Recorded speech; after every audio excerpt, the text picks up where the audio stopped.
మాజీ ముఖ్యమంత్రి జగన్మోహన్ రెడ్డి నేడు ఎన్నికల్లో ఘోరాతి ఘోరంగా ఓడిపోయి నేడు ఓటమిని తట్టుకోలేక ఈవీఎంలపై అనుమానాలు వ్యక్తం చేస్తున్నారని, ధైర్యం ఉంటే ఈవీఎంలు పరిశీలనకు సిద్ధమా అని బీజేపీ రాష్ట్ర అధికార ప్రతినిధి భానుప్రకాష్ రెడ్డి సవాల్ చేశారు.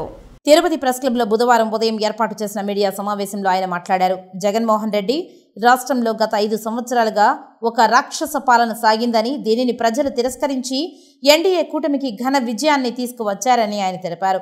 తిరుమలలో వైఎస్ఆర్ కార్యాలయానికి అడ్డాగా మార్చివేసిన నాయకులను, అవినీతి అక్రమాలకు పాల్పడ్డ అధికారులపై చర్యలు తీసుకునేందుకు ప్రభుత్వం సిద్ధంగా ఉందని తెలిపారు. వీరిపై ఎంక్వైరీ చేయించాలని, అలాగే స్థానిక మాజీ ఎమ్మెల్యే 1500 కోట్ల రూపాయలు టీటీడీ ఇంజనీరింగ్ వర్క్ విషయంలో కమిషన్ తీసుకొని వసూళ్లు చేశారని, వీటిపై కూడా న్యాయ విచారణ జరిపించాలని ఆయన డిమాండ్ చేశారు. జగన్మోహన్ రెడ్డి గత 5 ఏళ్లలో ప్రజాస్వామ్యాన్ని తమకు ఇష్టం వచ్చిన విధంగా వాడుకున్నారని, అధికారులతో ప్రజల్ని భయభ్రాంతులకు గురి చేశారని, అందుకే వైసీపీకి ప్రజలు తగిన విధంగా బుద్ధి చెప్పారని ఆయన విమర్శించారు.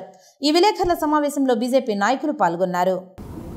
అసలు నువ్వు సర్వే చేయించుకున్నావే ముందర ఎమ్మెల్యేల మీద, నీ అభ్యర్థుల మీద, నీ మంత్రుల మీద సర్వే చేయించుకున్నావే. ఆ రోజు మేము చెప్పడం జరిగింది, అయ్యా ముఖ్యమంత్రి గారు మీ మీద మీరు సర్వే చేయించుకోండి, మీ పనితీరు మీద మీరు సర్వే చేయించుకోండి.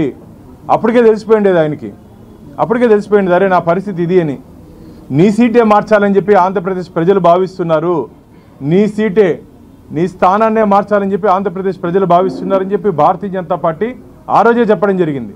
ఏ రోజు కానీ ప్రజల కష్టాలు పట్టించుకోలేని ముఖ్యమంత్రి ఈరోజు ఓటమి పాలైన తర్వాత అరే నాకు దాని మీద అనుమానం ఉంది, దీని మీద అనుమానం ఉందంటే నీ మీదే నీకు అనుమానము. ఆత్మ పరిశీలన చేసుకో.